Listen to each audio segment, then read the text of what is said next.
こんにちは、日本語クラスです。皆さんお元気ですか？今日は JLPT-N2 のテストによく出る語彙の問題を一緒にやりましょう。はい。今日の問題も N2 の人はもちろん、そして N1 勉強してる人もこれ分かっていないと読解の時、N1 の読解の時読めません。はい。ですので、今日ちょっとですね、難しいかもしれない。あんまり見たことないかもしれない語彙もたくさん紹介するので、ぜひ N2 の人はもちろん N1 勉強してる人もぜひ見てみてください。では、行きましょう。ここに何かが書いてありますね。はい。もうこれ見て、はいはいはい、わかりますという人は、まず大丈夫。まず、入り口合格です。はい。まだ卒業じゃないですけどね。OK です。大丈夫です。N に合格ですじゃないですけど。まだいいです。入って、ちょっと最初のステップ OK です。いいです。でも、何ですか？わかりませんっていう人は、ちょっと心配ちょっと心配。今一緒にやりますよ。今、まずちょっとこれ見る。でもね、今日はこれメインじゃないんですけど、この話します。はい。漢字書いてある漢字ですね。これね。漢字と何かの言葉。はい。これで一つの言葉になります。これありますね。たくさんありますね。N に勉強してる人はこれ勉強してますね。出ますよ、テストに。はい。出ますよ。そう。これ例えば、ちょっと大きすぎますか？小さくします。例えばこういうものですね。はい、漢字、読み方。無責任。そう、無という漢字に漢字責任という言葉がついて新しい言葉ができました。はい。これは責任がないっていうことですね。無責任だ、ね、とか、不という漢字、不に注意がついて不注意。そうです。とか、非ですよ。読み方これ非公開。公開という言葉に非がついて非公開。はい。という新しい言葉を作ります。はい。こういうの。はい。N2 に出ます。語彙の試験に出ます。はい。これ、もういつも出ますので、私はちゃんともうビデオを作っています。これぜひね、復習ということのためにもぜひ見てほしいです。これちょっと私のビデオの名前書いたんですけど、これ YouTube のビデオの名前です。探すの皆さん大変だと思うので、後で、今日のビデオのコメント、皆さん書いてくれるコメントのところにリンクを書いておきます。このビデオでもいいし、他にもいくつかあります。はい。で、一番いいのは、もちろん私のオンラインクラスの中で、もっと本当に出やすいよっていうものをたくさん皆さんに教えているビデオがありますので、そっちの方がいいですけど、まずは YouTube でも見られますので、特にこれはね5分のビデオだったと思いますので、はい、よかったら見てみてください。復習のためで。だけど何度も言いますが、私のオンラインクラスのビデオが一番いいです。もちろんです。はい。ちゃんと全部、この中でどれか出ますっていうのをちゃんと練習できますので、はい。絶対合格したい。今年合格したいんですって人は私のオンラインクラス入ってください。を見てください。オンラインクラスのリンクは今日のコメントのところに書いてあります。はい。じゃあ、とはいえですね、今日ちょっと3つ皆さんに紹介しようと思います。これ知らない人も結構いると思います。ちょっと難しいから。はい。ですね、やってみましょう。3つ。ですね、ここに漢字がありますね。漢字と何かの言葉あります。で、ここの言葉に入るのは A, B, C, D。どれか入るんです。だけど、一つだけ入らないのがあります。これダメっていうの。はい。これは使わないよっていうのがあります。はい。それ、どれだと思いますか？はい。ちょっとこういう練習してみましょう。じゃあちょっと考えましょうか、自分で。もうこの漢字がわからないっていうのももう覚えましょう。覚えて。N2 の人は覚えないとダメです。N2 のテストの中に出てくる漢字です。で、今、辞書調べなくていいです。今もう考える。はい。テストの時、辞書は見れません。調べる時間はないです。わからなくても答えを出す。はい。さあ、どれが OK かを探してもいいです。OK は3つあります。で、どれか1つだけダメがあります。どれでしょう？はい。ちょっとこれ難しいですよね。じゃあ、行きましょうか。わかんないってね。なんかでもこの B の満員見たことあるな。わかる？これ知ってる人多いと思います。満員。満員はいっぱいの意味ですよね。もう満員です。入りません。そうです、そうです。満員は N3 で勉強した言葉だから、もちろん知っていてほしいです。知らない人は覚えてください。満員。満員はですね、実はこれは、満員は人でいっぱいって意味ですね。だから使い方。朝の電車はいつも超満員だ。超満員だと言ったら、これ OK です。日本語使います。超満員ですって言ったら、もういっぱいっていうのは 100% なんです。ここに入る 100%。でもそれよりもっと増えてます。多いです。が、超満員です。超えてるという意味です。はい。120% 人が入っていますっていうことです。はい。これ、漢字ね、読み方ね、超と読みます。超ですさ。超。で、満員はだからこれ使って OK です。これは OK。超満員だ。OK。はい。これ電車もちろん座ってる席全部いっぱい。立ってるところももういっぱいなのにまだ人が入ります。きつい。というの。日本の朝の、はい、ラッシュアワーの時はよくあります。これね。東京とかね。はい。超満員です。超満員は OK。じゃあ次。どれダメ？なんか、あと難しいですよね。あとちょっと難しいと思うから。特急って見たことありますね。N3 でよく出てきますね。特急、特急、特急。よく出てくるのは、特急は。そうです。電車の話でよく出てきます。JR、電車。はい。ここに書いたんですけど、これ覚えなくてもいいですからね。電車、列車とも言いますが、普通列車と言ったら普通の速さ。そんなに速くない。新幹線じゃないです。はい。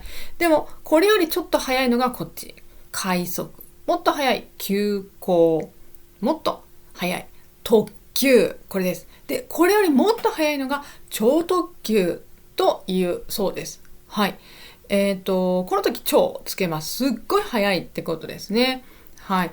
ですので、超特急っていうのは、意味は JR 超特急というと、これは新幹線の中でもとても速い電車の意味だそうです。はい。だからこれね、使います。特急は超特急。ある。言葉はある。はい。で、例えばこの他の言い方で、特っていうのね、特別の特ですよね。だから、特大と言ったりします。これすごくよく使いますから覚えましょう。特大っていうのは、とっても大きい。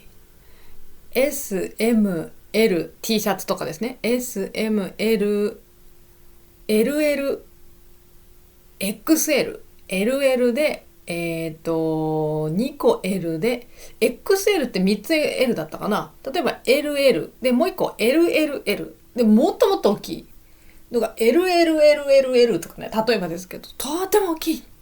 相撲する人が着る服のサイズとか、ああいうの特大サイズと言います。とっても大きいです。ね、で、もう本当に大きいんですっていう時、超特大。大きすぎるぐらいのもの。はい、言います。特大サイズの人形とか、特大サイズの T シャツとか言います。はい。っていうこと。とっても大きいよってことですね。この超というのは、超えるの意味です。超えてる。何かより超えてる。100% より超えてる。上に行くっていう意味です。まあ、多いとか大きいとか、そういうイメージですね。反対は少ないですね。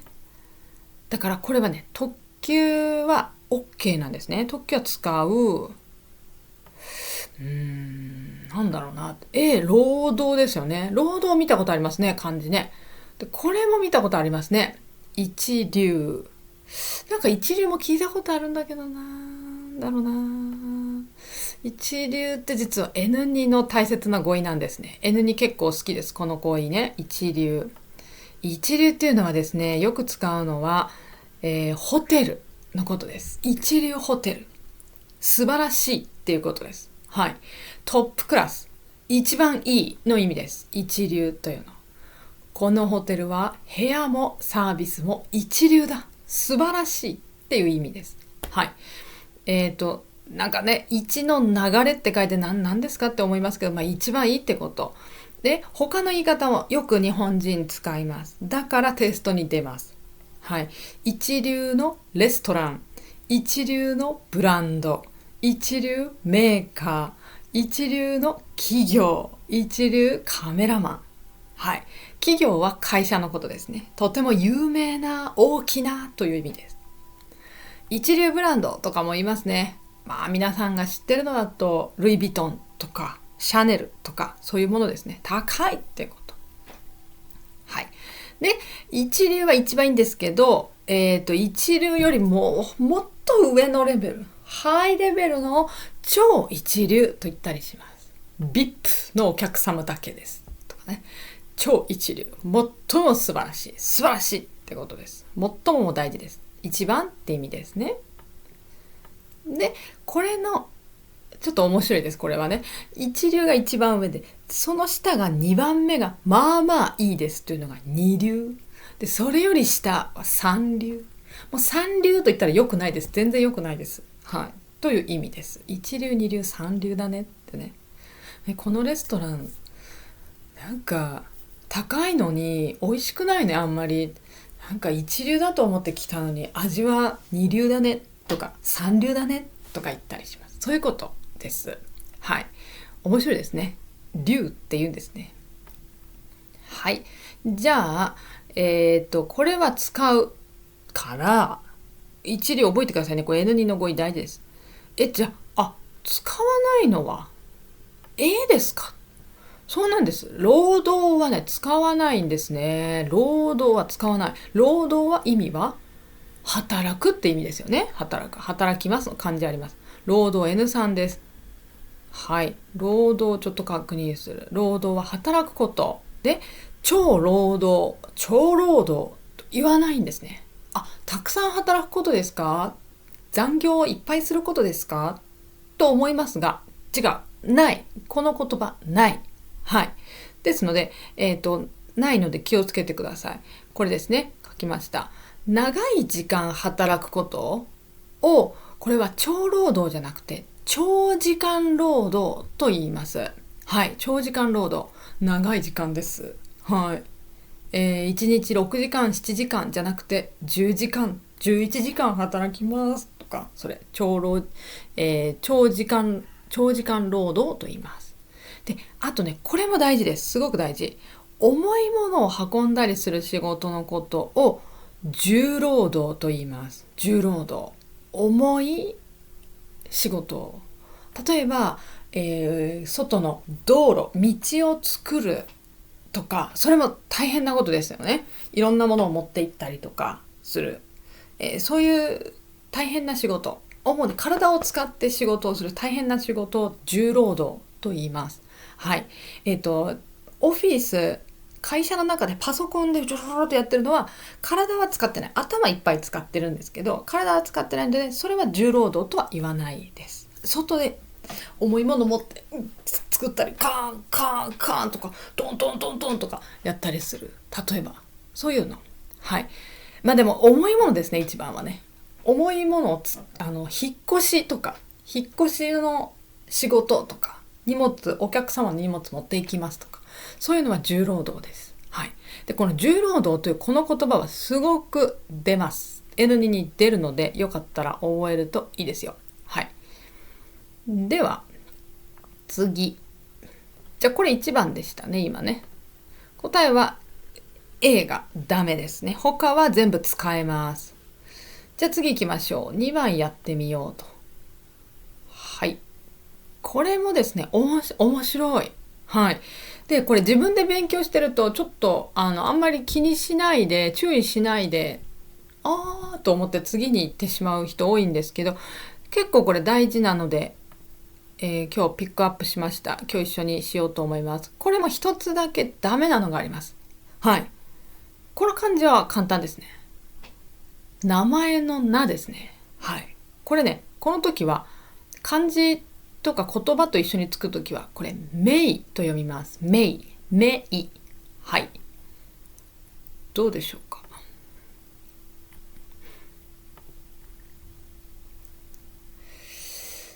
が漢字が難しいですね。はい。じゃあ先に、このメイというのを、使い方ですね。これですね、メイなんとかというときは、これちょっと2つになっちゃってごめんなさいね。これね、素晴らしいって意味なんです、このメイは。これちょっと見にくいか、ちょっと待ってくださいね。直しましょうか、今。よいしょ。はい。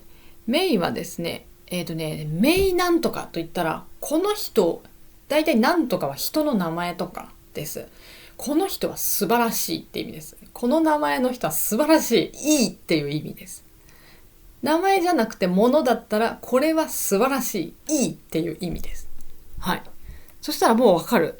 はい。ダメなのどれ？先生は人ですよね。だから丸と思うんですけど、実はこれ×なんですね。これが×です。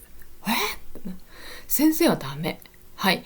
名先生という言葉はないんですね。名先生じゃなくて、名教師という言葉があるらしいです。教師ってね。教師は職業、自分の仕事のことを言うときですね。私の仕事ですね。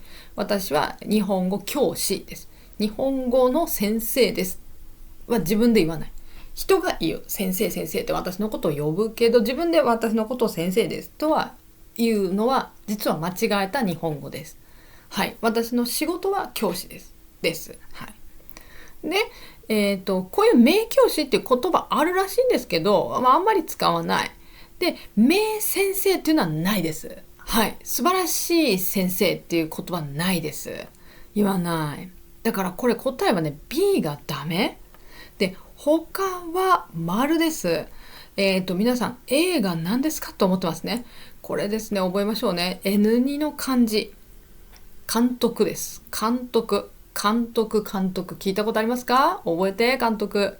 監督は、サッカー、野球、映画などの素晴らしい監督。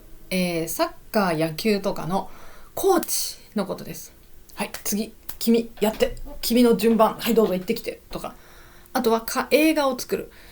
はい。じゃあ、この次のシーン撮りましょうね。じゃあ、よろしくお願いします。はい。じゃあ、3、2、1、カットとか言う人。今のよかったね。素晴らしいよって言ったりする。この人。はい。これ、監督です。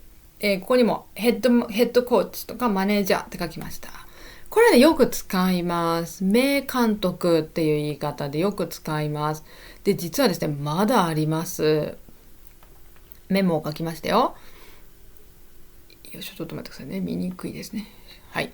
名なんとかで素晴らしい何々の人っていう意味です。例えば、名監督とか、名選手、素晴らしい選手、スポーツ選手ですね。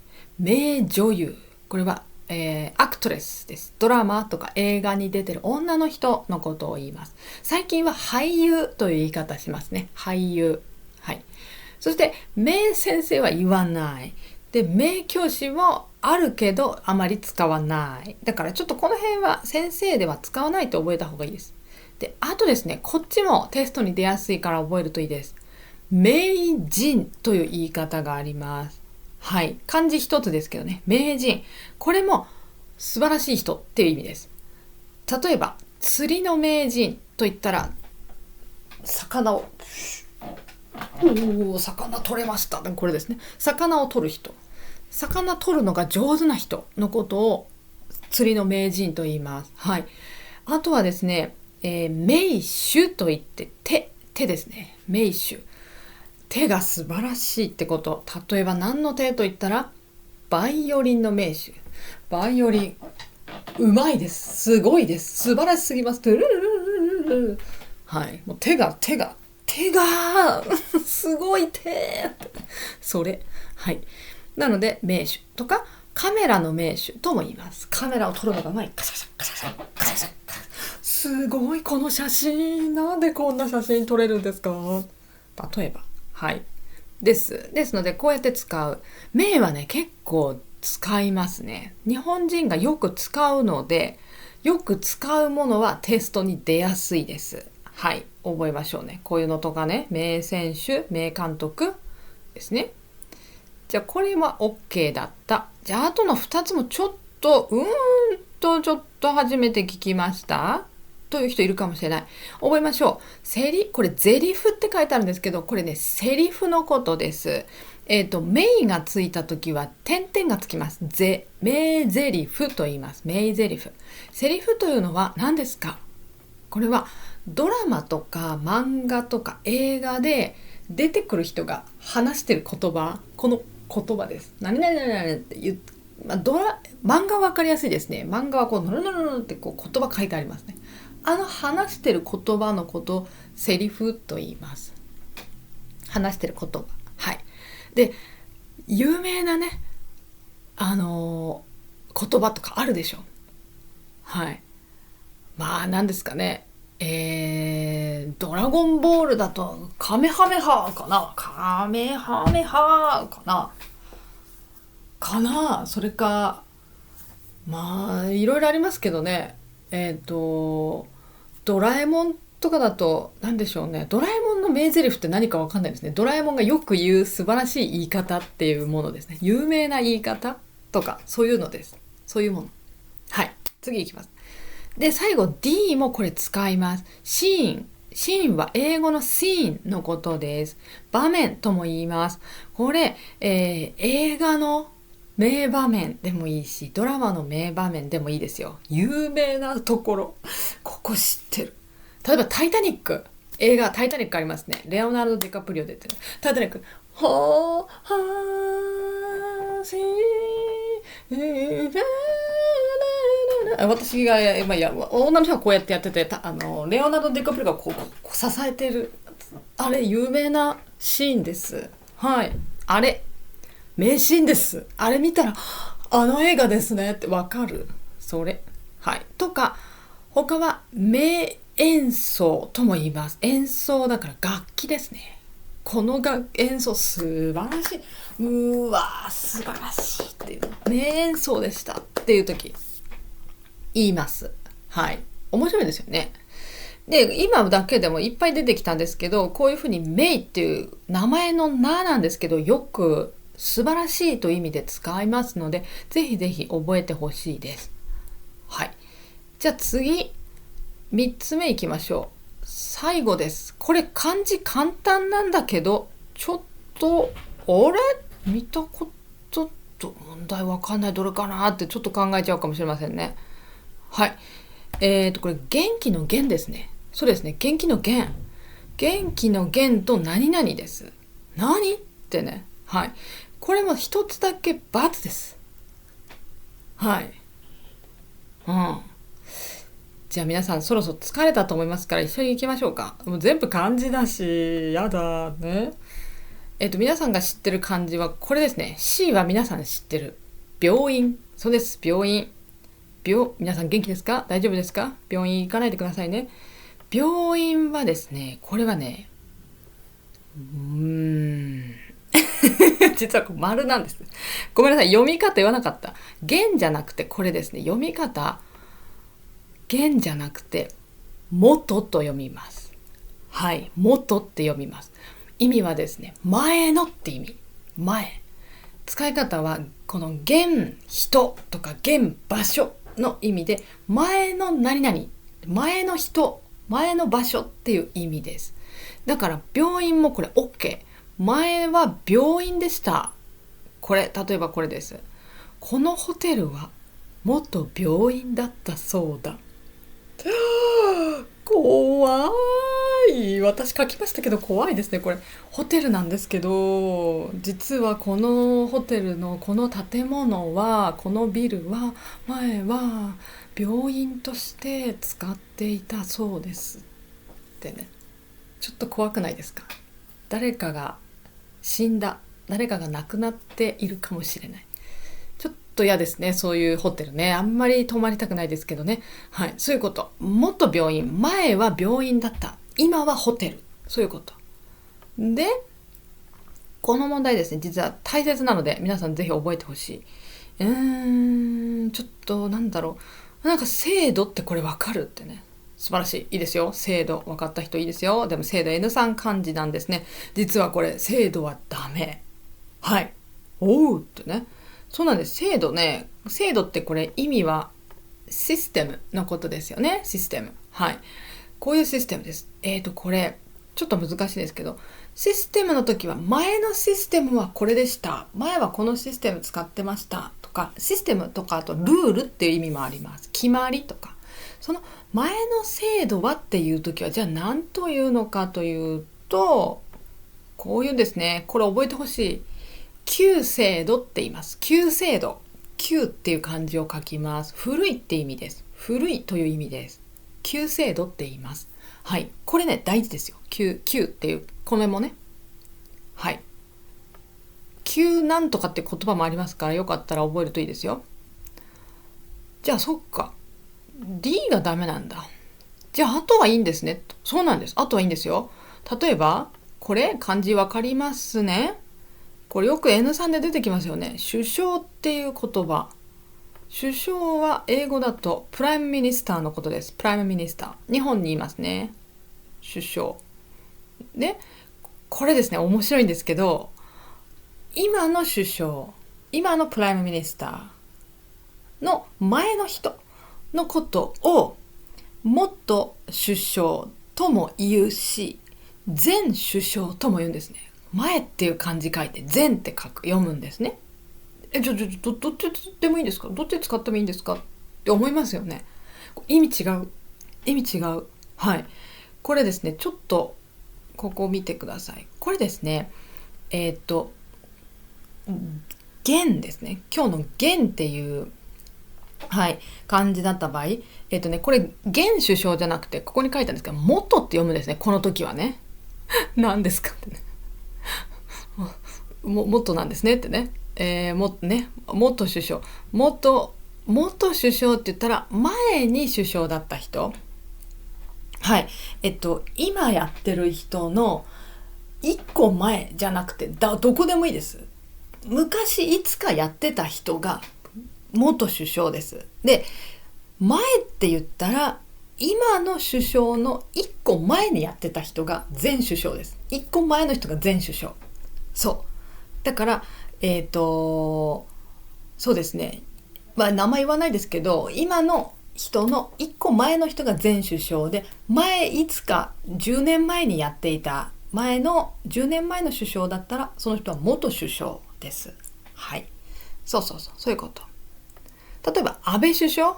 ね、皆さん外国の人の中で有名ですよね。安倍首相は前にやってた、ずっと前の人だから、元首相です。一個前じゃないから。今から一個前じゃないから。はい。で、他の言い方もちょっと紹介すると、元何々ってね、前の人ですね。一個前じゃなくて何番目でもいいです。だったら例えば、元社員ですとか、元エンジニアです。前エンジニアやってましたとか、元彼氏です。元彼女です。これもあります。これは前の恋人ってこと。あとは元妻。元夫ありますよ。もちろん。前の妻。はい。という言い方をします。はい。ですので、元と前でちょっと意味違うから気をつけてください。じゃあ、よいしょ。あともう一個でしたね。これ、軍人と読みます。軍人はね、難しいですね。これです。はい。まあ、何かあった時に助けに来てくれる人とか、そういうのです。はい。皆さんちょっとお待ちくださいね。はい、すいません。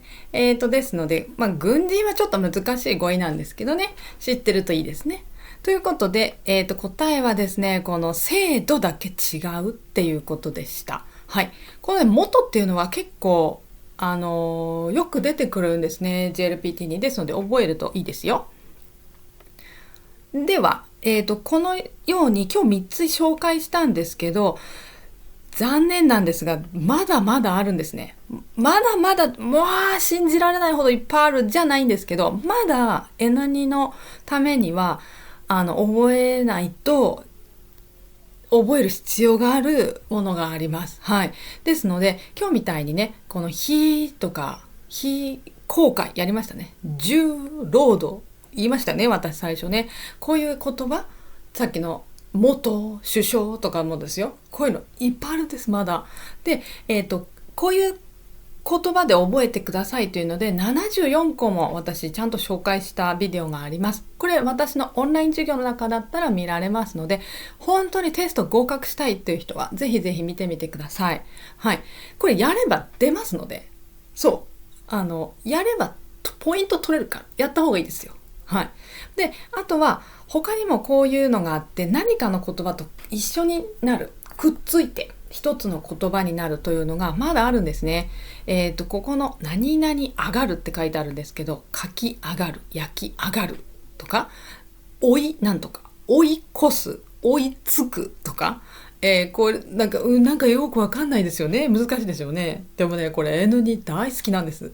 N2 のテスト大好きです。こういうの。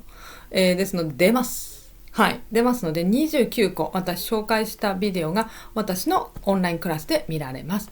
ぜひぜひ見て、テストね、合格したい人は本当に使ってほしいです。はい。大人気のビデオです。